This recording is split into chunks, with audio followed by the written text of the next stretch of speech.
আসসালামু আলাইকুম এভরিওয়ান। দেখো, আমাদের এই বছরের সকল এক্সাম শেষ, জিএসটি এক্সামও শেষ, অ্যান্ড আজকে হয়তো রেজাল্ট দিবে। তো জিএসটি পরবর্তীতে তোমরা যারা আসলে সেকেন্ড টাইম আছো, তারা আসলে এই টাইমটাকে, এখনও অনেক টাইম আছে, এই টাইমটাকে কীভাবে কাজে লাগাবা। এখনও দেখো এইচএসসি এক্সামটা হয়নি, প্লাস মে মাসটা তোমাদের হাতে আছে। জুনে যদি শুরু হয়, জুন জুলাই 3 মাস, অ্যান্ড পরবর্তীতে আবার 3 মাসের মতো টাইম থাকে এক্সামের। বা জিএসটি এক্সাম তো আরও অনেক পরে হয়। সো সেই ক্ষেত্রে তোমরা ধরো এখনও 5 মান্থ প্লাস মাইনাস টাইম আছে।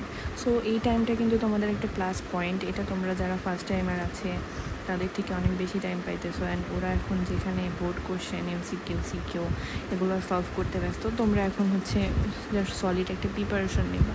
অ্যান্ড ফার্স্ট টাইমে তোমাদের কম বেশি সবারই কিছু না কিছু প্রিপারেশন আছে, ভালো হোক মন্দ হোক আছে। অ্যান্ড হয়তো তোমরা অল্পের জন্য চান্স পাও নাই। সো তোমরা হতাশ হইও না, ইনশাল্লাহ তোমরা এবার পারবা। অ্যান্ড একটু ভালো মতো প্রিপারেশন নাও, 5টা মাস তোমরা লেগে থাকো, তোমরা পারবা ইনশাল্লাহ। অ্যান্ড এখন হচ্ছে 2 ধরনের মানুষ থাকবে, কারণ ইঞ্জিনিয়ারিং ভার্সিটিগুলোতে তো সেকেন্ড টাইম তেমন নাই, এমনি সাস্ট আছে, এগুলো আসলে এখন ভালো ইঞ্জিনিয়ারিং বলতে এগুলো আছে। বাট এখন হচ্ছে কেউ হয়তো মেডিকেলের প্রিপারেশন নেবে, অ্যান্ড কেউ হচ্ছে ভার্সিটি প্রিপারেশন নেবে। বাট যারা আসলে ভার্সিটি মাইন্ডের হয়, তারা আসলে ভার্সিটি প্রিপারেশন নেওয়াটাই বেস্ট। বাট অনেকে আছে মেডিকেলে না হলে পরবর্তীতে হয়তো তারা ভার্সিটি এক্সাম দেবে। সেক্ষেত্রে আমার মনে হয় 2টা প্রিপারেশন একটু একসাথে নেওয়া উচিত, এতে রিস্কটা কম হয়। বাট মেডিকেলি তোমরা 100% দিয়ে 100% দিবা। বাট ভার্সিটির কিছু কোশ্চেন, ভার্সিটি কোশ্চেন ব্যাংকটা তোমরা সলভ করবা। অ্যান্ড তোমাদের হচ্ছে কি ফিজিক্স, কেমিস্ট্রি, ম্যাথ এবং হচ্ছে ইংলিশ। সো ইংলিশের জন্য যদি বলি, তোমরা ওই যে মাস্টার্স বইটা আছে না, মাস্টার বইটা, তোমরা এটা যদি 100% সলভ করতে পারো, তাহলে তোমাদের আর কিছু লাগবে না। দেন যারা আসলে মেডিকেলের পাশাপাশি ম্যাথের প্রিপারেশন নেবা, তারা সপ্তাহ 2 বা 3 দিন 7 দিনের মধ্যে 2 বা 3 দিন তোমরা অনলাইনে অনেক ফ্রি ক্লাস আসছে, সেইগুলো করলা, প্লাস একটু কোশ্চেন ব্যাংকটা সলভ করলা, এভাবে একটু ম্যাথটা দেখতে পারো। বাট কেমিস্ট্রি যদি বলো, কেমিস্ট্রি হচ্ছে বই, তো কেমিস্ট্রিতে আসলে তো বইটা অনেক ইম্পর্টেন্ট, তাই না? সো কেমিস্ট্রির ক্ষেত্রে তোমরা এক্ষেত্রে কিন্তু অনুশীলনের প্রশ্ন অনেক ইম্পর্টেন্ট। অনুশীলনের কোশ্চেনটা তোমরা সলভ করতে পারো, প্লাস তোমরা মেডিকেলের কোশ্চেন ব্যাংক দেখবা, প্লাস তোমরা ভার্সিটি কমিউনিটির কোশ্চেন ব্যাংকটাও দেখবা। অ্যান্ড ফিজিক্সের যদি বলি, ফিজিক্সে মেডিকেল আসে বেশি হচ্ছে থিওরি থেকে ম্যাথ আসে, বাট একটু ইজি টাইপ বা কঠিন টাইপ আসে, অল্প আসে। অ্যান্ড ভার্সিটিতে কিন্তু একটু ম্যাথ বেশি আসবে। সেক্ষেত্রে হয়তো তোমরা সূত্রগুলো একটু দেখলা, ইকুয়েশনগুলো একটু দেখলা, দেন ইউনিভার্সিটি কোশ্চেন ব্যাংক থেকে সলভ করলা। এভাবে আসলে তোমরা একটু প্রিপারেশন নিয়ে ভার্সিটির জন্য আগায় রাখতে পারো। বাট মেইন ফোকাস তোমাদের মেডিকেলেই থাকবে।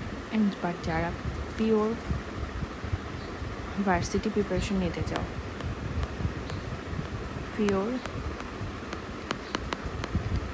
ভার্সিটি প্রিপারেশন, বাট তোমরা আসলে হচ্ছে যারা পিওর ভার্সিটি প্রিপারেশন নিবা, তাদের ক্ষেত্রে তারা আসলে বায়োলজিটাকে কীভাবে পড়বা।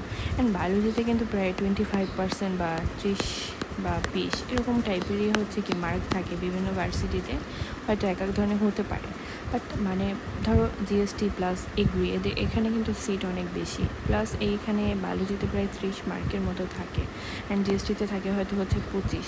সো দেখো, তুমি যেখানে জিএসটিতে দেখা যাচ্ছে 50+ বা 60+ পাইলে চান্স হয়ে যেতেছে, সেখানে যদি 25 মার্কটা কিন্তু খুব একটা ভ্যালু ক্রিয়েট করতেছে, এটার ভ্যালু অনেক। যদি তোমরা 25-এর মধ্যে 22 পাও, 23 পাও, একটু ভালো প্রিপারেশন নিলে 24 পাইতেই পারো, বা হইতেই পারে। বা 2-3টা কোশ্চেন থাকে হয়তো একটু প্যাঁচানো থাকে, বা অনেক কঠিন থাকে, হয়তো আমরা অনেকে কখনো দেখিই নেই, এরকমও থাকতে পারে। সো তুমি যদি 20ও পাও আর 30 যদি অন্যান্য 3টা সাবজেক্ট দিয়ে তুমি যদি ভালো করেও পাও, সো তোমার চান্স তো হইতেছে। আর প্রথমে আমাদের চান্সটা নিশ্চিত করতে হবে, অ্যান্ড দেন হচ্ছে কি র্যাঙ্ক।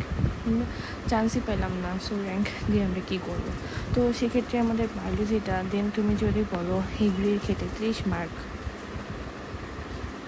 সো এগুলা কিন্তু অনেক ইম্পর্টেন্ট বায়োলজি। অ্যান্ড বায়োলজিটা তুমি খুব শর্ট টাইমে যদি পারো দাগাইতে পারো, 5 মিনিট অর 6 মিনিট এরকম টাইম লাগতে পারে যদি তুমি পারো। সো এটা কিন্তু তোমার জন্য একটা প্লাস পয়েন্ট। সো আসলে এখন তোমরা বায়োলজি যেহেতু 5 মান্থ প্লাস এখনও টাইম আছে, সো তোমরা যদি শুধু অল্প কিছু পড়ো তাহলে হবে না।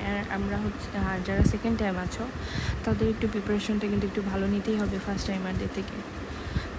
সো তোমরা দেখো ভার্সিটির জন্য যদি বলো তোমাদের প্রিভিয়াস ইয়ারে যত মানে কোশ্চেন আছে সেটা তুমি 10 থেকে 15 বছর বলো প্রিভিয়াস ইয়ারের, বা তারও যদি বেশি পারো 2000 সাল থেকে কোশ্চেন যদি সলভ করতে পারো সেটা কিন্তু অনেক ভালো হবে। অ্যান্ড তোমাদের কাছে টাইম আছে এখন। তো তোমাদের যদি বলো থিওরি বই পড়া বা সূত্র তোমরা এখন কম বেশি সবাই জানো, এখন তোমাদের কিসের অভাব আছে? শুধুমাত্র প্র্যাকটিসের অভাব আছে। অ্যান্ড যখন ধরো স্যার ম্যাডামরা কোশ্চেন করে তখন কিন্তু তারা মেইন বইটা নেয়, মেইন বই নিয়েই বসে। বাট একটা জিনিস দেখতে পারো, মেইন বইয়ের পিছনে যেই তোমার বিভিন্ন ভার্সিটি কোশ্চেন দেওয়া থাকে, বিভিন্ন বোর্ডের কোশ্চেন দেওয়া থাকে, অ্যান্ড মাঝে মাঝে কিন্তু হুবহু তারা দিয়ে দেয়। তারা কিন্তু কোনো কোচিংয়ের বই বলো বা কোনো গাইড বই বলো এগুলো নিয়ে বসে না। বিশেষ করে যে ধরো আমরা যেহেতু বায়োলজির প্রিপারেশনের কথা বলতেছি, বায়োলজির কথাই বলো, কোনো বাইরের কোনো বই নিয়ে বসে না, তারা কিন্তু মূল বইটা নিয়ে বসে। সো আমার মনে হয় মূল বইটাই তোমাদের বেশি ফোকাস করা উচিত। অনেক কোচিং সেন্টার আছে তারা শুধু মনে করো স্লাইড পড়ায় বা বিভিন্ন নোট তারা নিজেরা তৈরি করে নিয়ে আসে সেগুলো পড়ায়। বাট সেগুলো পড়ার থেকে কিন্তু যদি তারা যারা আসলে বই দাগায় পড়ায় দেয় বা বইয়ের লাইন টু লাইন পড়ায়, তাদের কাছে মনে হয় তোমাদের পড়াটা বেশি ভালো। আর তোমাদের এত স্লাইড নোট না করে তোমাদের ভার্সিটির ক্ষেত্রে বায়োলজি মেইন বুকটা পড়া উচিত। অ্যান্ড তোমরা যদি আসলে 3-4টা জিনিস মানে সোর্স থেকে আসলে বায়োলজিটা পড়তে পারো, মানে মেইন বই পড়বা, কিন্তু তোমরা যদি একটু 4-5টা সোর্স বলতে, ধরো তোমরা অনুশীলনের কোশ্চেন সলভ করলো, অনুশীলনের কোশ্চেন আসলে মেডিকেলের জন্য বেশি ইম্পর্টেন্ট, বাট এগুলো তো স্ট্যান্ডার্ড কোশ্চেন। তো অনুশীলনী কোশ্চেন প্লাস যদি তোমরা বোর্ডের কোশ্চেন দেখো, দেন মেডিকেলের জন্য অনেকে কিন্তু বলে যে না, ভার্সিটির জন্য অনেকে কিন্তু বলে যে মেডিকেলের কোশ্চেন সলভ করলে তোমার ভার্সিটির প্রিপারেশন অনেকটা হয়েই যায়। সো সেটাই, মেডিকেলে আসলে অনেক কিছু পড়তে হয়, আর এটা যদি তুমি পড়তে পারো তা তো অনেক বেশি ভালো। মেডিকেলের যদি প্রিভিয়াস সব ইয়ারের কোশ্চেনগুলো সলভ করতে পারেন, সব ইয়ার আসলে লাগে না, তোমাদের যা অনেক আগের যে কোশ্চেনগুলো সেগুলো আসলে তোমাদের সিলেবাসের সাথে অনেক কিছু মিল নেয়। সো ওইভাবে দেখে যদি একটু কোশ্চেন সলভ করো, প্লাস হচ্ছে কি ভার্সিটি, এটা তো মাস্ট। অ্যান্ড ভার্সিটি তুমি কীভাবে কোশ্চেন সলভ করো সেটাও বলতেছি। সো এভাবে যদি তুমি এই 4টা জিনিস ফলো করতে পারো প্র্যাকটিসের জন্য, এখানে অনেক মানে হাজার হাজার কোশ্চেন থাকে। এই কোশ্চেনগুলাই সব থেকে বেশি ইম্পর্টেন্ট, কারণ এগুলাই কোনো টিচাররা হয়তো কোনো কোশ্চেন করছে, টিচাররাই করছে, ওরাই তোমার অ্যাডমিশনের কোশ্চেনগুলো করবে।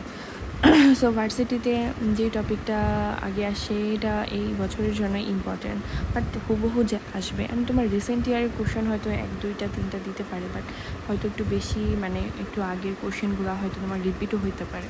সো তুমি যদি বায়োলজিটা এভাবে পড়তে পারো, আই থিঙ্ক তোমার আটকাবে না। অ্যান্ড তুমি ভার্সিটি যে বললাম, ভার্সিটি কোশ্চেনটা তুমি কীভাবে সলভ করবা। সো দেখো ভার্সিটি কিন্তু অনেক ভার্সিটি আছে। সো আমরা 1-2টা ভার্সিটি যদি কোশ্চেন সলভ করি তাহলে তো হবে না। এবার দেখো জিএসটির একটা ভিডিও তোমাদের দিয়েছি যে জিএসটিতে প্লাস মানে 22টা কোশ্চেন তোমার প্রিভিয়াস ইয়ারের কোশ্চেন থেকে আসছে বিভিন্ন ইউনিভার্সিটি। সেটা ধরো ঢাকা ইউনিভার্সিটি হতে পারে, সেটা জগন্নাথ হতে পারে, জাহাঙ্গীরনগর হতে পারে, সেটা তোমার সিলেট এগ্রিকালচার ইউনিভার্সিটি হতে পারে, নোয়াখালী বিজ্ঞান প্রযুক্তি হতে পারে, মানে যা ইচ্ছা তাই হতে পারে। কিন্তু এর জন্য তোমাকে সব কোশ্চেন সলভ করতে পারে। তুমি ভার্সিটি ক কোশ্চেন সলভ করলা ঠিক আছে, কিন্তু অনেক সময় দেখা যায় কি ভার্সিটি ক কোশ্চেনে প্রিভিয়াস সব কোশ্চেন থাকে না, হয়তো 2-3-4 বছরের বা 5 বছরের, বড় জোর 6-7 বছরের কোশ্চেনগুলো থাকে। বাট আমার মনে হয় যে এক একটা মানে ভার্সিটির জন্য এক একটা যে কোশ্চেন ব্যাংক আছে, জয়কলি আছে, অ্যাসপেক্ট সিরিজের আছে। সো এই কোশ্চেন ব্যাংকগুলো তোমরা কালেক্ট করে তোমরা এভরি ইয়ারের কোশ্চেনগুলো তোমরা সলভ করো, ধরে ধরে সলভ করো। যদি বইয়ে কোনো কোশ্চেন না থাকে সেটা তোমরা বইয়ে একটু মনে করো লিখে নাও, যাতে পরবর্তীতে তোমরা বুঝতে পারো যে অংশ থেকে তোমাদের কোশ্চেন আসছে। তো এইভাবে ভার্সিটি শুধু তুমি ঢাকা ইউনিভার্সিটি সলভ করলা তাহলে কিন্তু হবে না। তোমার Dhaka university, Jahangirnagar, Chittagong, Rajshahi, GST, agri, এই কোশ্চেনগুলো তোমাদের সলভ করতে হবে, নাহলে কিন্তু হবে না। দেন মেডিকেলের কোশ্চেনগুলো যেমন দাগানো বই থাকে সেগুলো একটু দেখলা। দেন বোর্ডের বিগত 5-6 বছর বা যদি পারো 10 বছরের কোশ্চেন তোমরা সলভ করলাম। সো দেখবেন অনুশীলনীতে আসলে মেইন বইয়ে তো অনুশীলনীতে তেমন যেমন হাসান স্যার দেন মানে এদের বইয়ে কিন্তু তেমন কোনো কোশ্চেন নাই। হাসান স্যারের বই তো 2-3টা কোশ্চেন থাকে। তো অনুশীলনী কোশ্চেন ধরো মাজেদা ম্যাডামের বই আছে, আলিম স্যারের বই আছে, এগুলো যদি পারো ভার্সিটির জন্য অত লাগে না, মেডিকেলের জন্য বেশি লাগে। আর যদি কেউ পারো এটা তো তার জন্য প্লাস পয়েন্ট, তাই না?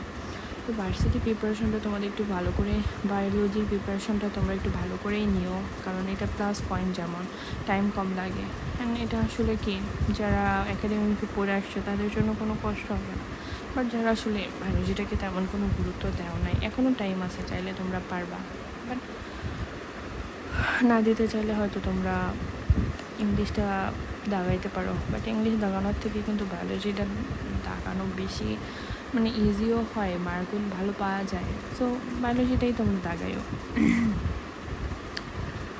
সো আমার মনে হয় যে এভাবে তোমরা একটু প্রিপারেশন নিতে পারো। আর যারা সেকেন্ড টাইম আছে তাদের প্রিপারেশন আসলে অনেক আগে থেকেই শুরু হয়ে গেছে, এর আগে তোমরা কোনো ভয় পাও না। অ্যান্ড সামনের যে কয়টা দিন আছে তোমরা এইভাবে পড়ার চেষ্টা করো। অ্যান্ড তোমরা আসলে স্লাইড পড়ো না, কোনো নোটও পড়ো না, তোমরা মেইন বই পড়ো, মেইন বই নিজেরা দাগাই পড়ো, এটাই বেশি মানে ভালো হবে। অ্যান্ড আর প্রথম অবস্থায় তোমরা আমার মতে যে প্রত্যেকটা ইউনিভার্সিটির প্রত্যেকটা টপিক, প্রত্যেকটা কোশ্চেন তোমরা সলভ করবা। দেন হয়তো ধরো তোমাদের যদি এক্সাম চলে আসে তখন শুধু ভার্সিটি কোশ্চেন ব্যাংক প্লাস ওই ইউনিভার্সিটির কোশ্চেনটা সলভ করো, বাট আগে তোমরা সব কোশ্চেনই সলভ করো, আমি 2-3 বার 4 বার করে রিভিশন দাও। আই থিঙ্ক এভাবে পড়লে তোমাদের বায়োলজিটা ইজি হয়ে যাবে।